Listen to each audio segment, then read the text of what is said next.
afternoon, everybody, and welcome to another edition of Bayou Bets. This one for Tuesday, September the 6th. Zach Ewing here with you. To my right is Spencer the Guru. To my left is Jim Derry. We got a lot to get to. It is opening week of the NFL season. We have a little contest in the Superdome that happened Sunday night to dissect, fellas. Just a ton to talk about. To give people, I just want to make sure that everyone sticks around to the end, because when you ask for closing thoughts and comments, I'm going to have a new segment on Data this week, and I'm going to start it here on Bayou Bets called Dumb Things Gen Zers Say. No offense, Spencer, but we are going to I want comments from the audience here, so I hope people stick around or at least come back to the end, because I need comments from people, but we'll save it for the end. Jim is going full get off my lawn mode. Look out. Full get off my lawn mode. 100% get off my lawn mode. And I think I want to get the thoughts of our general public, because we need them today. Spencer and I are going to start speaking in emojis in retaliation. No, actually, Zach, I think you will agree with me. Spencer, I think will agree with me, but it'll be interesting because I really want to get his take on this later on. Yeah, I'm curious about this. That's a hell of a teaser. People got to stick around. Yeah. Jawan says, NOLA family, let's go. Glendale is here from Louisville. Welcome back, Glendale. Glad to have you here. We are Bayou Bets. We are on bet.NOLA.com. You can catch us every day. Sports betting content for you as part of the NOLA.com family. You can also sign up for the Caesars Sportsbook app if you haven't already. They are our sponsor. We love partnering with Caesars. Get your first bet risk-free if you're a new user based in Louisiana by going to NOLA.com/Caesars today. That will load the promo code automatically. NOLA.com/Caesars. You get that first bet risk-free up to $1,200. Oh, we might have lost Zach there, Spencer. Yeah, $1,250 up to $1,250. Tell them, what code do they use? Yep, NOLA full there on the Caesars, bet.NOLA Caesars. So yeah, y'all go check it out. I was gonna say it's a good thing I got my access back. I was about that. I thought we were gonna have the Caesars up on the screen for an hour, but that's okay. We love Caesars. Yeah. Am I back? Good, Zach? Yeah, I'm back. Yeah. I don't know. Yeah, I'm having another adventure. We'd also like to encourage you to sign up for our newsletter. Go to NOLA.com/Bayou Bets to do that. We are in your inbox 6 mornings a week with all of the latest South Louisiana sports news and sports betting news from around the country. I thought you were getting off my lawn. Yeah, well, let's get right into it, because I can't wait to get to the end of the show now. But we'll spoil it. I think LSU fans are having a little bit of a get off my lawn moment after Sunday night. Brian Kelly's first game, LSU frankly did not look very good for 3 quarters. They were down a couple of touchdowns to Florida State. They got a little bit of a get out of jail free card at the end. They started playing better on offense. Florida State fumbles the ball back to him, and Jaden Daniels, got to give the guy credit. He had been beat up all game long. Leads LSU on a 99-yard touchdown drive to score as time expires to apparently tie the game. Here's my get off the lawn moment. Go for 2, Brian Kelly. Go for 2. Instead, he kicks the extra point. It's blocked. Florida State wins 24-23. Game stays under 51, by the way. That was also decided on that missed extra point. I don't even know how I've had 2 days to digest this, as have you guys. I don't even know what you say, though. Go ahead, Zach. Go ahead, Spence, because I think you and I agree. Okay, yeah, I was like, there's no way I'd have gone for 2. I mean, it was supposed to be overtime. It was gonna be overtime. I mean, it's just you had to just go for overtime there. I feel like he had all the momentum. Why? You have all the momentum. Exactly. Because they hadn't done a damn thing. Let's go ahead, Spence. I'm gonna back you up here. All right, yeah, because it's just one of those, like, why risk? Like, I have that much risk. I get it. He missed the extra point, but I feel like it's one of those hindsight is 2020, because the percentage of making the extra point to me was significantly higher, to where you just had to do it. To me, he'd have gotten much more criticism for going for 2 and not making it than he would have for what ended up happening. Jim, I completely disagree, but go ahead, Jim. Well, no, you completely disagree. Because you're a go for you're a go for 2 guy. I mean, it is what it is. Jim Haslett. Yeah. The thing is here, when they haven't done a damn thing, okay, for the last quarter and a half, which is the truth. They haven't. All they did was fumble. And in a quarter and a half, you went on successive long drives to score. Not only do you have all the momentum, you have all the everything. You don't risk your entire outcome on one play because you got a 99.5% chance of making an extra point, or you have a basically 48% chance of making a 2-point You do conversion. not. You do not have a 99% chance. They already had a kick blocked. You still have a 99% chance. If you go through college football last year on extra point attempts, you have a 99% chance of making the extra point. And any numbnuts can stand here and say after they missed the extra point, they should have gone for 2. They should have used a different quarterback. They should have followed different linemen. You could say they should have, would have, could have done anything you want them to say they've done because they missed it. It's easy to say when they miss it. Had they made it and won the game, which is what they would have done if they gone in overtime, no one would be saying any of this would have, could have, should have crap. It comes up every time someone loses. They should have done this or they should have done that. How about you just protect the damn quarterback? How about that?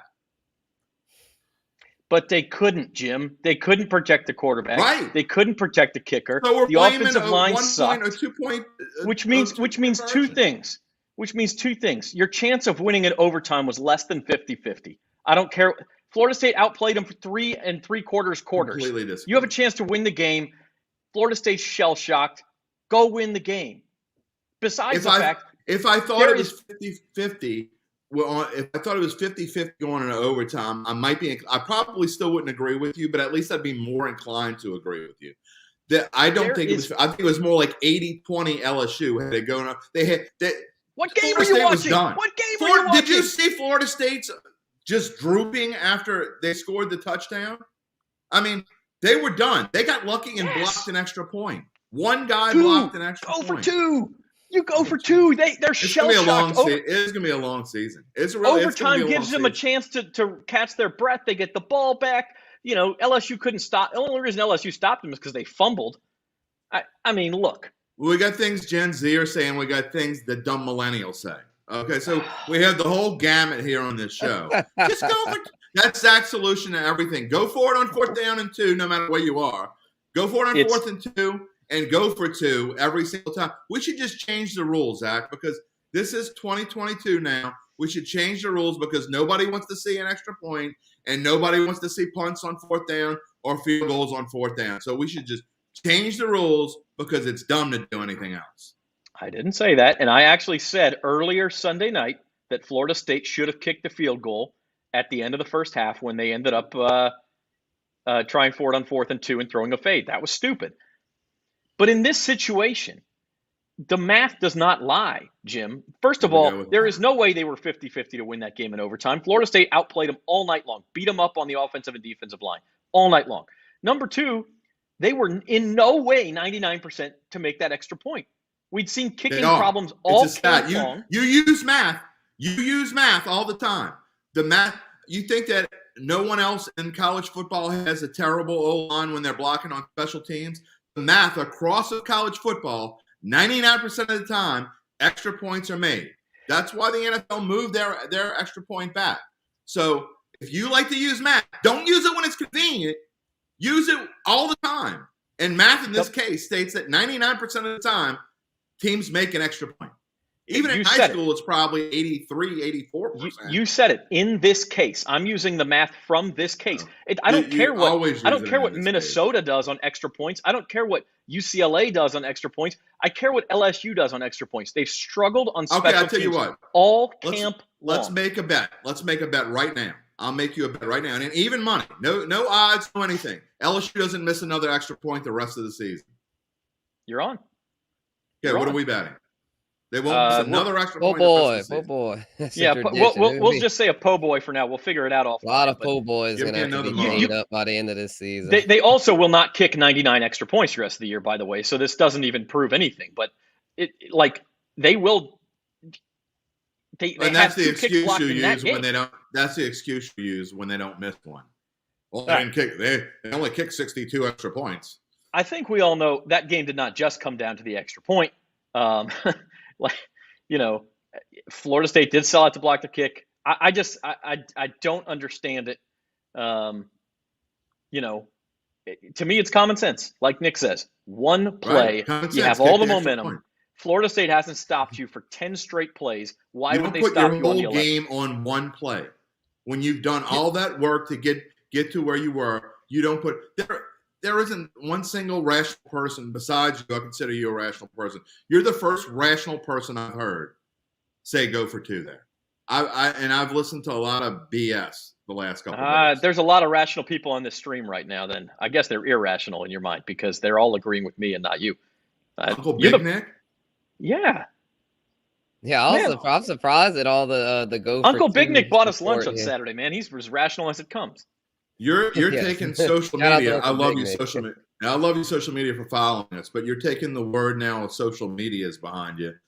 Have you read some of the things that on social media in the last couple of years? Oh man, the Keishawn Butte stuff. Oh my gosh, the social media is just going crazy. Poor Booth and Neighbors. Yeah, By the way- Neighbors too. Neighbors has gotten just absolutely shredded. You know what's on insane? there and just- Neither of those muffed punts cost LSU a single point. Neither one, because the first one led to the 4th and 2 that Florida State didn't score, and the second one, Florida State fumbled it. Neither one of those actually cost LSU. I mean, obviously you can't keep doing it, but it's amazing that neither one of them actually cost LSU anything. So LSU plays Southern next week. By the way, Luke Johnson, our Saints beat writer, is going to join us here in about 5 minutes to talk some Saints. So we are going to pivot to the NFL.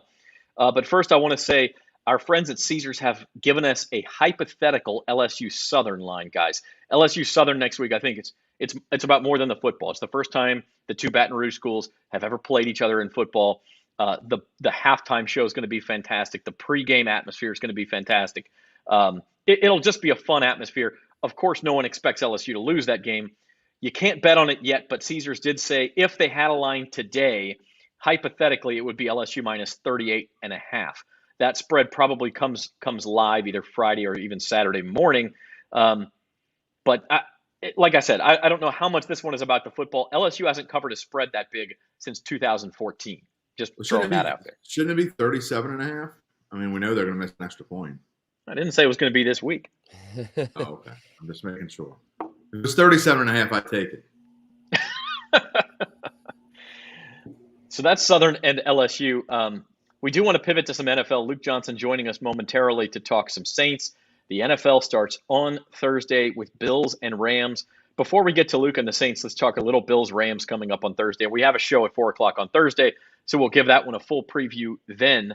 But a lot of stuff having to do with the Bills. Like, a lot of people like the Bills in this game. Are you guys on that train? Oh yeah, definitely. Yeah, definitely liking the Bills. I think the Rams are going to be kind of rusty with Matthew Stafford dealing with the elbow tendonitis this off season. So I'm thinking the Bills come out strong, live up to expectations, and yeah, I'm right now. I'm very much on the Buffalo train. I haven't done my picks yet, but I'm leaning Rams at the moment because of trends and math. It's state that the Super Bowl champion at home normally gets the job done. I need to go back and do a little bit more research, but I'll have that out for you Thursday morning in my first NFL picks column of the year. Check that out on bet.NOLA.com. Our good friend Devin is watching. Yeah. Let me just do my best Devin Jackson imitation. Just sitting back and smiling. Yeah. Well, let's bring on an LSU grad. Maybe he can settle this argument before we get into the Saints. Luke Johnson is here, Saints beat writer for the Times-Picayune and NOLA.com. Also happens to be an LSU grad. Luke, I swear I didn't mean to do this, but we're going to start with Sunday night. Should LSU have gone for 2 at the end of that game? Oh, you're on mute, Luke. Yeah, Luke's mute. Yeah, they absolutely should have gone for 2. I mean, you just drove 99 yards. Like, this is the only time, like the whole game, you've had it all there for the taking. You have everything going for you. Yes, you go for 2. Like, just like in fantasy baseball, Luke. Just like in fantasy baseball, you're wrong. Look, like you were looking up above me or looking up at me in the standings for a little bit there, Jim. Let's pump the brakes a little bit here. I'm still learning in that fantasy baseball league, but I know I'm right in this.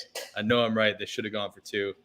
Look, this is not the type of season that's gonna end in a championship for LSU likely. So why not just why not just go for the jugular there? Go for the win in the final minute and get a great win in the season opener, first game with Brian Kelly. If you don't get it, then you don't get it, and whatever. But I was in the moment. I wanted them to go for 2. I was week upset. 1. You're already giving up. You're giving up. You're saying it's not a championship. Well, it's not now, but you're already in week 1. You're giving up. You're saying, look. We just all go. It's not going to be a championship season. We all know what the state of the program that Brian Kelly inherited. Okay, it's not a championship program right now, but I think it won't take them long to get there. I don't think it'll take them long to get there, but it was in rough shape. I mean, they've got transfers coming over from like D2 schools starting for them. So I do think that's another legitimate point, though. It being Brian Kelly's first game, I think you get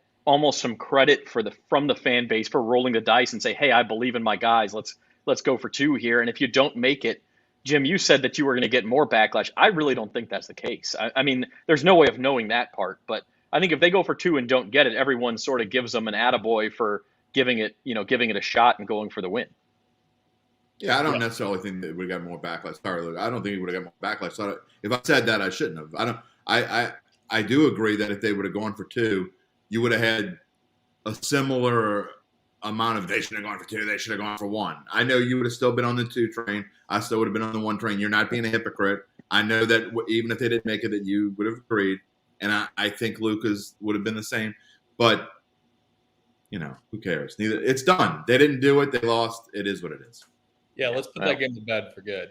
Yeah, let's do that and move on to some NFL. We'll talk some Saints first, Luke. Saints open Sunday in Atlanta, 5.5-point favorites in this one. Look, week 1 is never must win. It's never must win this early in the season. But if you think the Saints are what they think they are, I don't think I'm saying that right. But if they're going to go anywhere this year, this is a game you pretty much feel like you got to put in the win column, right? Yes and no. I mean, I don't want to hedge what I'm saying too much here, but it is week 1. It is a divisional opponent. These games do tend to be closer than other games. I don't have the series history on in front of me, but it seems like it really doesn't matter. Kind of what the records are when these 2 teams play. At least that's been my experience in the 5 seasons I've been covering the team. So, there's so much newness. I think the Saints are going to be really good this year, but Pete Carmichael's going to be in his first game as OC and offensive play caller, rather. Dennis Allen's in his first game as head coach. We still don't exactly know what's going on with Michael Thomas. I think everything that we're hearing is he's on the right track, but we don't know. We haven't seen him really play in a year and a half. There's just so many ways that this could be it's something that we're looking back on in a couple months is not really indicative, reflective of what this team is, even if they win the game. And, I remember probably the best Saints team I've covered gave up 48 points to Ryan Fitzpatrick in week 1 of the 2018 season. And I think that was that season. So, I try not to expect too much in week 1. I expect myself to know what the hell I'm talking about. Who would have saw him beating the Packers 38-3 last year in week 1? Just never know, man. Never know. That is of course the mantra of the NFL. You never know what's going to happen. Let's pull back the lens a little bit, Luke, because you mentioned you're optimistic about the Saints. It seems like most people are optimistic about the Saints, not just locally in New Orleans, but also around the country. Peter King picked them as his number 1 seed in the NFC in his column this week. So I don't know that I'm that optimistic, but why is the team that optimistic? Yeah, and look, I think Peter is maybe a little bit higher on him than some other people are, but I do agree with you that there is a sense that this team is probably going to be better than it was last year, and I think the reasoning is, that defense is going to travel. It's going to play against no matter who they're up against. They've already shown repeatedly that when they go up against these big time quarterbacks like Brady and Rodgers, they're gonna play really good games, and they're bringing back basically everybody from those units. They added in the guys they aren't bringing back. I think they added impact playmakers in their place. Tyrann Mathieu joining the team. I think they're expecting big jumps out of guys like Pete Werner at linebacker and Paulson Adebo, who is very good at corner. So when you take that defense, which is like the foundational piece of the organization, and then you add in Jarvis Landry, what they believe will be a healthy Michael Thomas, hopefully an offensive line that's not going to have to start 11 different combinations. Hopefully Jameis Winston, who plays the whole season. I just think there's a lot of things that have to go right, but they're trending in that direction, and everybody's feeling kind of good about where they're at. And they went 9-8 last year with the worst offense of the Sean Payton era while they're starting 58 different players. They got new coaches and new regime and knew a lot of things, but a big chunk of that talent is still there. So I think that's the reason a lot of people are optimistic because, knock on wood, I don't think they're going to have nearly as much stuff go wrong as it did last year, just in spectacular ways sometimes. But Luke, towards what you're talking about, I wonder if Saints fans still should temper their enthusiasm for at least week one. Because a lot of times, I'm seeing the comments on here saying 49, Atlanta 10, just if we don't win by 20 plus, we will be killing everyone. I mean, temper your enthusiasm. This team still needs time to get their chemistry together. Jameis has not thrown to at least 3 of these receivers on this team. They have injuries. They're not deep at left tackle. There are so many things. So if the Saints win this game 23-17, which is a possibility, I think it's going to be a lower scoring game. I actually think it's going to be fairly close. It's not something to be disappointed about if the Saints don't win 40-10, right? No, absolutely not. I think the NFL, it's just that like you got to feel good if you won the game, right? Every single team, with the few like very small exceptions, can win any game out there, especially in these rivalry games. I just think that that you're probably right that they've got some stuff that they got to still figure out. They didn't have a lot of these guys playing in the preseason games. Jameis Winston played, I think, all of like 6 snaps in the preseason, or 10 snaps and threw 6 passes. There's a lot of stuff that they're going to probably need to incorporate slowly as this year goes on. I wouldn't be surprised if it's a very close game, and I don't think anybody, if they win that game in that fashion, should be upset about it. Get the wins out of the way, especially when they're early in the season, you're figuring stuff out about your team. By the time November, December rolls around, you should have a pretty good idea of who your team is. And at that point, that's when you hope you're beating teams by 20, 30 points. Get the first week out of first game out of the way with the win. I think you should be happy about it no matter how it goes. Hey, Luke, I had a couple questions for you about some of the defensive players. I know Marcus Davenport had missed some time in the offseason, as well as Pete Werner. What are their week one statuses looking like? Do you think they'll be 100% and ready to go? Yeah, I don't think they'll be 100%. I don't think either of them will be, but I think they'll be ready to go. Pete Werner is probably one I'm a little bit less sure about, just because we haven't seen him practice in so long. Before last week, we had a chance to see him out on the field a little bit, but he was really just doing some very minor stuff. It wasn't necessarily stuff that's going to indicate that he's playing, but I think he's on the right track, and it would be a surprise to me, just considering especially how they kind of manage their roster at the 53-man cuts, for Werner not to be a part of that. Davenport, I think, is going to be good to go. He didn't play in the preseason. They ramped him up very slowly, but it looks like he's in football shape, and he's really, really important to what they do. I don't think they're going to have to ask him to play 70% of the snaps like maybe they will later on this year. They've got a pretty good rotation there at defensive end, but I imagine he'll be out there playing, maybe 40% of the snaps, maybe 50. Marcus Davenport, if he's able to give you 30 to 35 snaps a game, is a pretty good player to have out there. I think he's a guy in a contract year with a lot to prove. I think he could be a guy who has just a monster season this year if he stays healthy, which is always a big if for him. Luke, your level of concern with the secondary after the week they had last week, trading away Chauncey Gardner-Johnson and then potentially losing Marcus May for good. What is the level of concern there? And then the second part of that question, on the offensive line with the injuries to Trevor Penning, James Hurst just coming back from injury, is one of those higher in your mind than the other as something that could really waylay this team? Well, I think, if I'm looking at this right now, the offensive line is probably a bigger concern just in terms of, like a rash of injuries breaking out, whether they'd be able to weather that. I like some of the guys they have backing up Hurst and Ryan Ramczyk at tackle. I think Lewis Kidd is a very promising prospect, the guy that kind of unearthed out of Montana State. He's a lone undrafted rookie to make the team. They're really high on him, but he's really raw. He's got a lot of room to grow, kind of like Trevor Penning, but down a couple steps.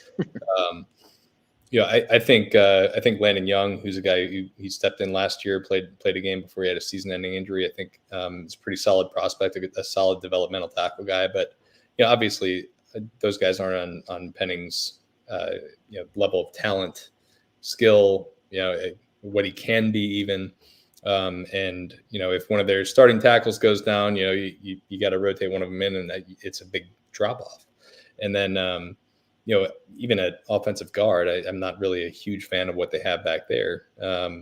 So they're thinner there than I'd want them to be, but I think that's probably the case with a lot of teams around the NFL. For the Saints, they've already lost one of their premier offensive line players and still have a starting five that you feel pretty good about. I think they're in decent shape there. It's just, I think they are one of many, many NFL teams out there that's going to have a hard time surviving a rash of injuries. As far as the secondary, look, I know CJ Gardner-Johnson is a very popular player. I think he's a good player, but they're so deep there that I don't really think that trade itself is going to be, it's going to cause this huge drop off, especially in coverage. I think Bradley Roby is probably a better cover player than CJ Gardner-Johnson. I think it might hurt him in the run game. They're able to play nickel on like 80% of their defensive snaps, 85% of their defensive snaps last year. And a big part of that was because CJ Gardner-Johnson was essentially a linebacker in a corner's body. Very, very stout against the run. And I think it's going to be a loss there. But I think it's it evens out when you consider that Bradley Roby, I think, is a better coverage player. The thing you just don't know about is Marcus May. I mean, there's so many questions about him. The guy's coming off an Achilles injury in November of last year. And he also has a pending legal case in Florida from February of last year, where he was arrested under suspicion of DUI, and that's still in the legal system. And I don't think he's going to face any sort of necessarily near future discipline for the arrest last week. The NFL usually lets that stuff play out in the legal system first, and it seems like that's going to play out for a while. But there are concerns there, even with that notwithstanding. And the only good thing about it is I think the Saints have pretty good players, even that PJ Williams backing up there, who can fill in where needed. Luke Johnson, beat writer for the Times-Picayune and NOLA.com for the Saints, dropping the knowledge with us as the Saints prepare for their season opener at noon on Sunday. 5.5-point favorites in Atlanta.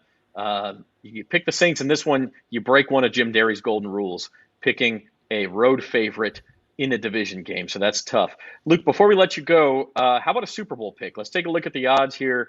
Preseason, who are you taking from each conference, and then who wins the big game? Ooh, man, I haven't even thought about this. So you really put me on the spot, but I'm going to go for it here. You're allowed to change your mind later then. Yeah. I really hate to pick like chalk in either conference, but I really like the Bills. I think they're so deep. They're so talented. The AFC is absolutely loaded. I think you couldn't go wrong with the Chiefs, the Bengals, or the Ravens. But I'm going to have to go with the Bills. I just think they're like Josh Allen is so good, and he's got a great roster around him. NFC is a lot harder for me to peg. I'm going to go probably with the Packers here. I feel like they've been so close. They've got to break through eventually. They've been in the NFC Championship game for each of the last 2 years. Nothing to show for it. So I'll go Bills, Packers in the Super Bowl, and give me the Bills winner. All right. So there will be lots of fattening foods at those tailgates if it's Bills and Packers, and we'll enjoy the hell out of it. Yeah. Luke Johnson, thanks very much. Enjoy the season, my friend. My pleasure. Thanks for having me on, guys. Thanks, Luke. That's Luke Johnson, beat writer for the Saints for the Times-Picayune and NOLA.com, dropping some knowledge. By the way, on Thursday, I'm not even sure you guys know this, Trey Wingo is going to be on to help us preview the NFL. Pretty good guest for opening day of the NFL season, so be here at 4 o'clock live on these same social media channels. Is that where we're going to make our final predictions for the season, and we're going to have to give our own Super Bowl predictions? I think we're going to have to do that at the end of the show on Thursday. That seems appropriate. I've got mine ready, so yeah, I'll be ready. I don't know. I mean, everybody's picking the Bills, so I mean, we should just quit the season now. I mean, I think everyone just like Uncle Big Nick says, it's all over.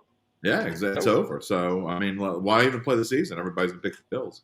I got a sneaky feeling the Kansas City Chiefs are going to be like, hey, remember us? Yeah, we lost Tyreek Hill. We still got a pretty good guy playing quarterback. Still got a pretty good defense. I'm not giving anything away about my pick, but there's a lot of good teams, especially in the AFC. There's a lot of good teams in the AFC. Kyle, I'm not sure what this means. Local media people to admit the Saints are one. The local media is as optimistic about the Saints as I've ever seen. Yeah, I know he's your friend, Spence. I know he's your friend, but he has a perfect example of social media talking out of their wazoo. The local media is so far up the Saints' keister, it ain't funny. Jeff Duncan polled 27 local media members, and every single one of them thought they were going at least 10-7, and which is why I'm scared to death of my pick. And so, if he asked me, I would have said 9-8. So.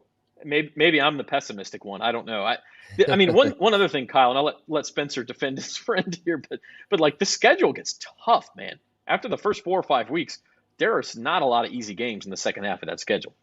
Brutal. Yeah, no, not at all. It's very brutal, and it's just, I mean, I'm still thinking the Saints get a wild card, but yeah, I'm honestly not as optimistic as a lot of the local media and just a lot of friends and family that I've talked to that are passionate about the Saints. They're like, man, you're kind of negative. I mean, I've heard that so much from people saying I'm negative. I picked 10 wins. How is that negative? Like, damn, I think y'all are just drinking the Kool-Aid a little too much. But I mean, I think they'll do well. But yeah, it's not going to be a smooth ride. I mean, this is the NFL. I mean, this is not a cakewalk. This is going to be. They're going to have some weeks where you're going to come out of it thinking, oh man, this team looked bad. But that's just the way the NFL is. Even a team like the Bills is going to take some lumps. I mean, they lost to Jacksonville last year. The great Josh Allen. I mean, got shut out by Jacksonville, didn't they? Yeah, by the other Josh Allen. That was funny. The Jags had the edge rusher Josh Allen. And it was like he was like, I'm the real Josh Allen.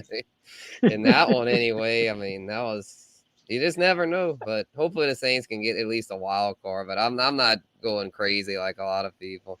I mean, just think of the. He's not even listening to you now. He's not even listening to you right now. I mean, this is like, we would like nothing more than the Saints to go to the Super Bowl. There would be hundreds of people watching this show every time if the Saints were in the Super Bowl. I'd be all for it. I'm just trying to call it like it is. Like, look at the names of the quarterbacks the Saints have to face this year. Tom Brady, twice we know about, but throw in Lamar Jackson, Joe Burrow, Deshaun Watson, Jalen Hurts, Kirk Cousins, who's a much better player than he gets credit for. Derek Carr, who's a better player than he gets credit for. Matthew Stafford, Kyler Murray. Like this is a tough schedule this team is going to face. Yes, I think they're a good team. They're not by any stretch of the imagination invincible. Okay, put this last dumb comment on the screen. 14-15 wins. If the Saints win 14 games, I tell you what, I'll make a bet with Kyle right now. If the Saints win 14 games, you will be the guest on one of my Datitude shows for the entire hour.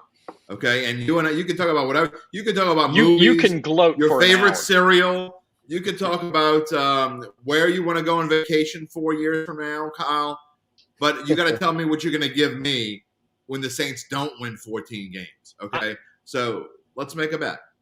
I don't even think this is much of a limb to go out on. I'll say no NFL team wins 14 games. I don't think there's a good enough team. Right. The Bills would be your top choice. I don't think they're going to go 14-3. I don't think anybody will. So we will see about that. But yeah, we'll see. A couple other things to get to. I want to leave time for Jim's big get off my lawn at the end. So in fact, I think that's what we got to call that segment now, right?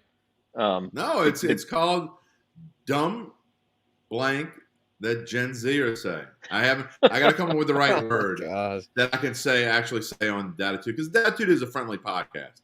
I mean, I guess you got to check the little box that says it's family friendly. Yeah. Yeah, I mean, I guess theoretically we could say whatever we want, but we're going to keep it family friendly. So I'm going to have to come up with a good word. We'll talk more Week 1 NFL on Thursday, of course, but we also will have season-long predictions. So here's some of the big games this weekend. Bills-Rams, of course, on Thursday night. I do like the Bills in that game to start off with. I don't know if I like them to win the Super Bowl.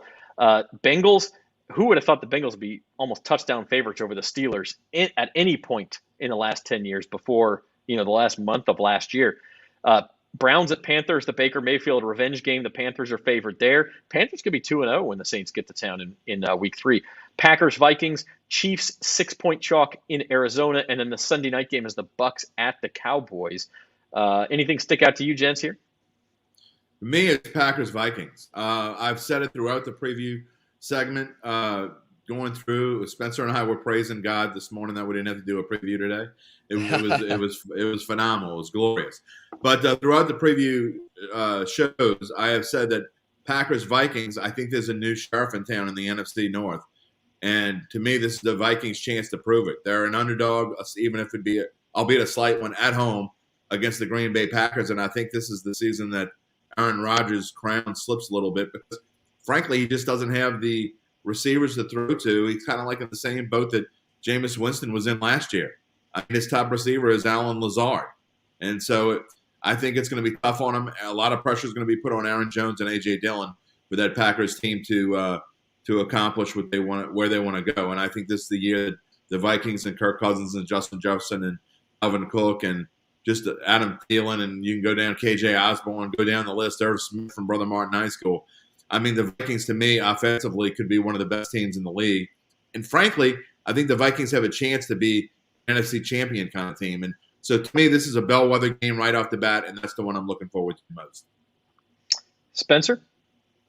Yeah, it's from a value standpoint. I think there's a lot of value right now with the Steelers covering. I don't see the Bengals doing that well, and they've been a Super Bowl losers for one, and for there's so many new faces along the O-line. I think it's going to take them a little while to gel to where that Steelers pass rush with T.J. Watt and Cam Hayward. I think Joe Burrow could have kind of a long day there. So I'm thinking I don't think the Steelers will win outright, but I think they'll cover that. I think that'll be a pretty close game. Yeah, I like that. I mean, you can just see Mike Tomlin making life hell on the Bengals in that game, one way or the other. It'll be ugly, but it'll be effective. College lines this weekend, guys. I don't know that there's one huge game. Alabama, Texas, I guess on paper would be, but I don't know that there's. I mean, is there a single solitary soul who thinks Texas is going to win that? We'd have to ask Leah Vann, the Texas grad, if she thinks the Longhorns can win that game. But there's a lot of sort of undercard games. Another one I didn't put on here: Arizona State and Oklahoma State. Missouri plays Kansas State. Washington State plays Wisconsin. A lot of these sort of Power 5 versus Power 5 games that will decide the pecking order between conferences and for the rankings. But some interesting ones here. And what's the deal with that? Sorry, Go dude. ahead, Spence. Okay, I was like, what's the deal with that Baylor BYU line? That just seems crazy. I mean, that BYU's a 3.5-point favorite. I almost bet Baylor last night, but I held off because is there something I don't know about? That just seems like so fishy. Like, why is BYU favored? I get that they're at home, but Baylor to me is a lot better team. I mean, that just seems crazy to me. That just seems like Baylor money line smash play. I'm taking BYU. I'm not. I agree with like you, why? Like, what's the why? I just don't get it. What's the deal? I think Baylor lost a lot from last year. I will say that. I like Dave Aranda, though. I think Dave Aranda is a great coach, and he's going to have them where I think they'll be back recharged. I like them, but go ahead, Jim. My one to look at is, and if I had to put a bet down right now, is the one that sticks out is Florida. I mean, and I'm going to take Kentucky, so I'm taking the opposite way. Kentucky is a sneaky, really good team. I know they lost their quarterback, who's now a wide receiver in the NFL, but I just think Kentucky is a sneaky good team. And all the hype's around in Florida because they beat Utah last week. I think that line is fishy. I think that's one that bettors are going to jump all over Florida and lay that 4.5. And to me, this is one of those games where you pick the other side because you're not sure that. I mean, couldn't you see Florida laying an egg after all the energy they expended last week? So I think Kentucky's a sneaky good team. Going to go on the road and at least give Florida all they can handle. That might be the game to watch on Saturday. I like that, Jim, because I think Kentucky's better than people think. And I don't know, I think Utah's a good team. I don't know that they're a great team. And that's a very tough road trip for a team to make first game of the season. By the way, we have to shout out Rod Walker because he picked Florida and he picked Florida State to beat LSU. And I don't know too many people who had that double. But Rod Walker figured it out on Saturday. I don't know anyone else who texted me at 1 a.m. Monday morning to let me know. Yeah, and Uncle Big Nick likes Kentucky as well. I think that's just one of those situations where if that game was week 1, it would be like a pick 'em. Maybe Florida's favored by 1.5 or something, and now you're telling me 4.5 because look, they played well, but they kind of lucked out at the end against Utah too. The tight end fell down. They got the interception in the end zone. You could argue the quarterback had gotten into the end zone on the play before, and they didn't review it. And it was just one of those weird finishes. It worked out in Florida's favor, but we're giving them 3 points on the line against Kentucky because of that. I totally agree with you guys on that one. And then the one I like.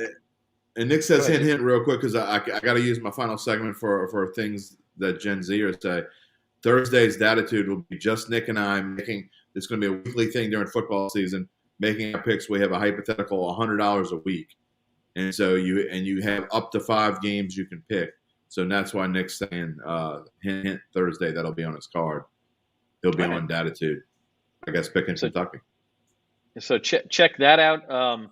One other thing I wanted to get to real quick. Oh, I was going to say I like Tennessee covering at Pitt. I think Tennessee's very good.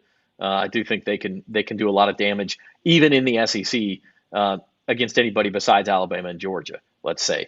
One other thing I wanted to get to, the U.S. Open in tennis. It's kind of a shame every year it ends on the first week of football season, and so everyone kind of ignores it unless you're a big tennis fan. This is one of the craziest tennis tournaments we've seen in years.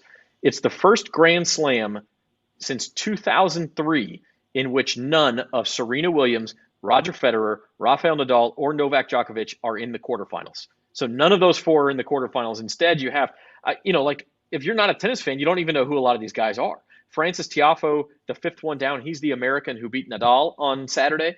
That was yesterday. That was on Monday. And your boy Yannick Sinner won again today, Jim. There he is, Yannick, my boy. Yeah. I think a couple of these quarterfinals are actually going on right now, or maybe even just ended. And so some of these may be a little bit out of date. And then on the women's side, it might even be more wide open. All 8 players have 10-1 or better odds. I guess Swiatek is the favorite. She's at 2-1, but all the way down to the Serena killer, Alia Tomljanovic, if I'm saying that right. There you go. She's 10-1, along with Jessica Pegula, an American. Coco Gauff's 5-1. So a lot of good tennis going on too. If you get tired of football, you're looking for something to watch before the football starts. U.S. Open, also the Champions League. I put Champions League odds up on bet.NOLA.com this morning, guys. Actually, I think it's Tomljanovic. There, thank you. That's it. Yeah, I butchered that. If my Polish is up to par, which. All right. I think she's actually Australian, but it does sound like from Polish descent. Wow. Just because she lives in us. I'm talking about her. Yeah. All right. Final thoughts. We're going to set this up. I know I usually go last so I can end the show, but I got no other choice. We have to do dumb stuff Gen Zers say last. So I'm going to go first with my final thought, and that is, look, I know it's going to be unpopular around here, but I just said it. The Champions League is one of the great events in sports. I personally love it because the games are on in the afternoon, and I can have it on in the background while I'm working. It's like March Madness or the World Cup, except for club soccer teams. And today there was a team from Croatia, Dinamo Zagreb, that went off and beat Chelsea 1-0. Huge upset, kind of reverberates around the world. Lots of good betting opportunities. Tune into the Champions League. Pay attention to it. It's on Tuesdays and Wednesdays, kind of every other week. And then they get into the tournament next. It's group stage now, and then next February they get into the tournament. So I'd say pay attention to that. Lots of fun opportunities with the World Cup in between this year. Spencer, your final thought. It's draft night, baby. The fantasy roundup / Bayou Bets listener league is popping off tonight at 8 o'clock. So Zach and everyone in it, be ready. It's going to be a fun draft. And yeah, can't wait to see how it shakes out. 10-man PPR for the, well, we're not eligible, but for the Caesars, 2 tickets on the line. So it's going to be a lot of fun. Can't wait to see how that goes. Yeah, we saved Uncle Big Nick from leaving because he's hanging on. This is what we call smart television. Yeah, and Spencer's right. Our listener league starts tonight. The draft is tonight. 2 tickets to Saints Panthers for the top listener finisher in that one. And now, drum roll, please. The first edition of Stupid Things Gen Zers Say, Jim Derry. So this has been an ongoing debate for the last, 3 years, I guess, about who the best quarterback is in the NFL. I mean, well, Tom Brady's, the best living, the best current quarterback of all time, right? That's not a debate. So the debate of who is the current quarterback of all time. This dude is a Bills Mafia, just going all out. He's spending all of his extra income on Josh Allen jerseys. So it's one thing to me to say that Josh Allen is the best quarterback of today, which he thinks he is. He's better than Mahomes. He's better than Rodgers. He's better than, just go down the list. Lamar Jackson, whoever you want to pick. And he may be better than some of these guys. But all right, here's the thing that dumb things kids say. Out of what, he's been in the league for 3 years now? Josh Allen, and there's no debating this. There's no debating this.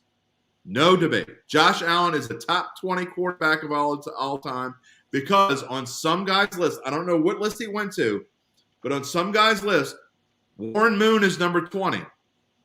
So Josh Allen, whom Spencer has never seen play live, my son has never seen play live, is a bum.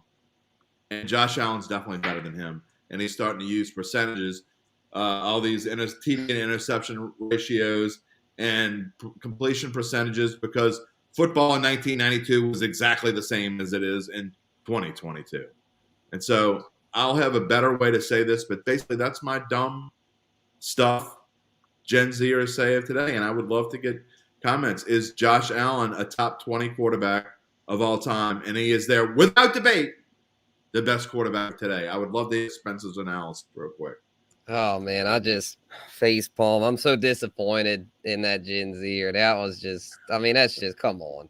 Just come on. You're just go home. You have no business debating top 20 if you're going to throw Josh Allen in there. He's only played 4 seasons. 4 seasons. Everyone else on that list, to me, you've got to have played at least 15 to be considered for that as a quarterback. Because, you got guys like Peyton Manning, Drew Brees, Tom Brady, Brett Favre, guys, 20 plus year careers, and you're trying to throw in a guy that only played 4. That's just, Mahomes would even be silly, much less Josh Allen. Josh Allen's never gotten past the divisional round.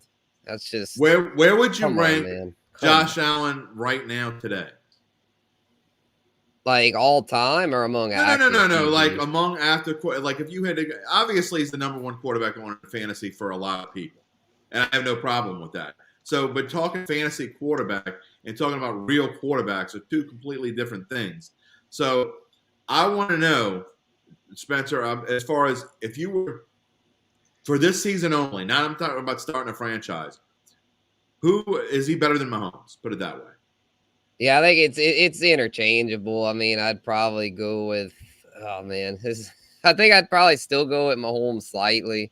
I'd say they'd be 1-2 like for this season, and then probably Rodgers and Herbert, and I guess got to throw in Brady would be the 5, and maybe Burrow too. But yeah, he's definitely up there for this year. Yeah, you're saying there's a debate, is what I'm saying.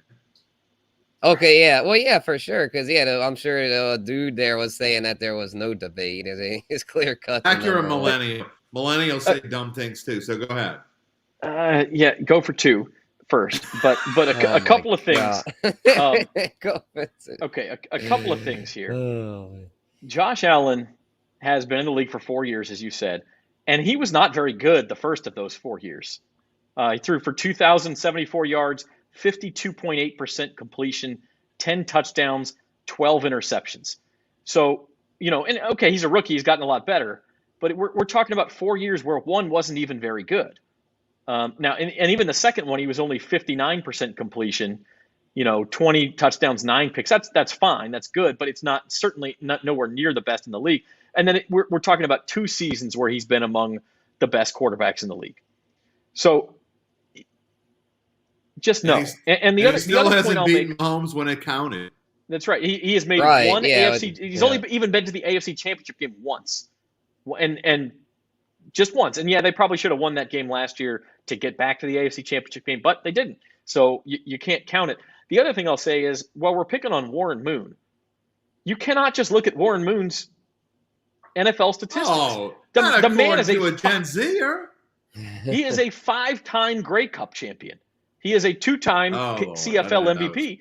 I mean, I'm not saying that was before he went to the NFL. You're right. That's right. I'm not saying it's the same thing. I'm not trying to argue that, but it would be like saying, well, you can't, you can only count Ichiro's baseball statistics from the major league. So it doesn't. What he did in his prime years doesn't count for anything. It's his fault that he wasn't playing. I mean, you can't say it doesn't count for anything. It doesn't. It doesn't count the same as the NFL or the major leagues, but it doesn't count for nothing. What I told him was that if Josh Allen played in 1992, he'd already missed 12 games, but he would have got the crap beat out of him trying to run so much. So I mean, you're comparing apples to walnuts. I mean, you can't do it. Warren Moon was a bad mamma jamma, man. I don't know. I don't know if Josh Allen ends up being as good as him or what, but I don't think you can say right now that 2 good years of Josh Allen competes. This dude is a bum right here. Yeah, bum. Man, see, that's a low blow. Not only did you ID him, we got the family photo. My goodness. My goodness. The two girls know more about football than he does. All right, here's what we got going on this week. Tonight is our listener draft. If you are in on that action for the Bayou Bets Listener Fantasy Football League, we got our draft tonight. Jim, you've got Datitude coming out Thursday morning with Uncle Big Nick. Thursday afternoon, live at 4 o'clock, same channels. Trey Wingo here. Right. Live on Thursday, yeah. And then live at 4 o'clock on Thursday on these same channels, Trey Wingo to help us preview the NFL, the Saints. It will be our season predictions and the debut of our pick'em game for this year. I got those Caesars glasses ready for those of you who win each week. Oh, I forgot them. Notre Dame covered, and I forgot them.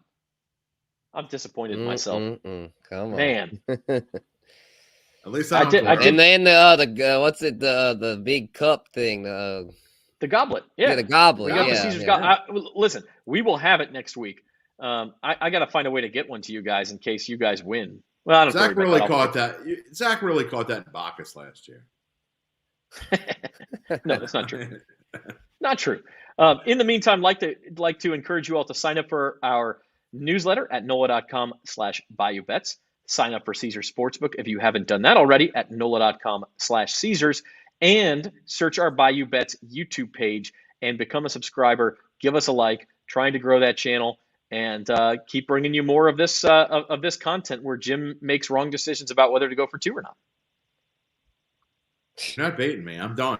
My blood pressure. That's almost as bad. That's almost as bad as saying Josh Allen is a top 20 all-time quarterback. I mean, as it is when we get off the show, I gotta go. That's come on. I gotta go take blood pressure medicine after this is over. The crap y'all say to me. Okay. Well, we will talk. We will talk again on Thursday, same time, same place, 4 o'clock. Until then, everybody, have a good one.